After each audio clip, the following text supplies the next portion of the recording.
ரோகிணி நட்சத்திரம். ரோகிணி நட்சத்திரம் சந்திரனோட நட்சத்திரம். சந்திரனோட வீடு கடகம். காலப்புருஷனுக்கு 4ஆம் இடம். சந்திரனோட நட்சத்திரம் ரோகிணி. காலப்புருஷனுக்கு 4ஆம் இடம் கடகம். கடக வீட்டு அதிபதி சந்திர பகவான். அவர் அந்த லக்கணத்துக்கு 11ஆம் இடத்துல உச்சம் பெறார். கடகத்துக்கு 11ஆம் இடத்துல தன்னுடைய சொந்த நட்சத்திரத்தில் ரோகிணி நட்சத்திரத்தில் உச்சம் பெறுவார். உச்சம் பெறார் அப்படின்னு கேட்டிங்கன்னா அதுக்கு நேர ஆப்போசிட்டில் விருச்சிகத்தில் நீச்சம் பெறுவார். அப்போ காலப்புருஷனுக்கு 4ஆம் இடம் பார்த்தீங்களா, காலப்புருஷனுக்கு 4ஆம் இடம். அப்போ அந்த ரோகிணி நட்சத்திரம் சந்திரன் பார்க்க அழகாக இருப்பாங்க, கொஞ்சம் வளர்த்தியாகவும் இருப்பாங்க.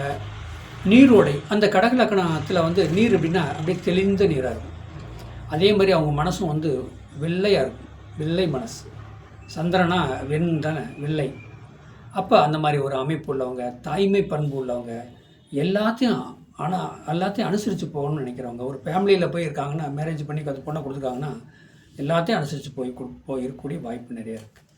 உணவு சம்மந்தப்பட்டது, உணவு சமைக்கிறது, உணவு மற்றவங்களுக்கு பரிமாறுறது, வர்றவங்களுக்கு டீ காப்பி வேணுமா, உணவு வேணுமா, என்ன தேவையை புரிஞ்சு அவங்களுக்கு பண்ணி கொடுக்குறதே சந்திரனோட வேலை தான். ஏன்னா அவங்க 11ஆம் இடத்துல உச்சம். எல்லாத்தையும் நல்ல முறையில் இருக்கணும் அப்படின்னு ஒரு அமைப்பு அந்த ரோகிணி நட்சத்திரத்தில் பிறந்த அனைவர்களுக்கும், ஆணாக இருந்தாலும் பெண்ணாக இருந்தாலும்.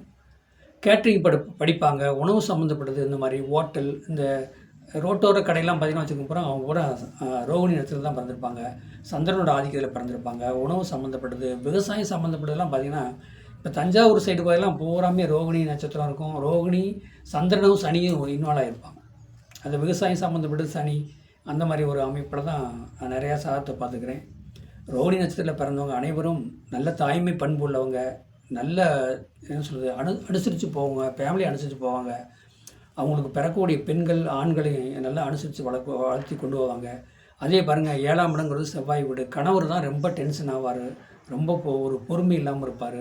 கடகலக்கணத்துக்கு 7ஆம் இடம் சனியாக வருது. அதே அவர் சந்திரன் உச்சம் பெறதுக்கு 7ஆம் இடம் விருச்சிகம் செவ்வாய். அவர் இதை அனுசரித்து குழந்தை குட்டிகளை காப்பாற்றக்கூடிய திறமை அந்த நட்சத்திரத்துக்கு, ரோகிணி நட்சத்திரத்துக்கு இருக்குது. ரோகிணி நட்சத்திர அதிபதியும் சந்திர பகவான். அவரும் அந்த மனம் நம்ம சந்திரனா மனோகாரகன்.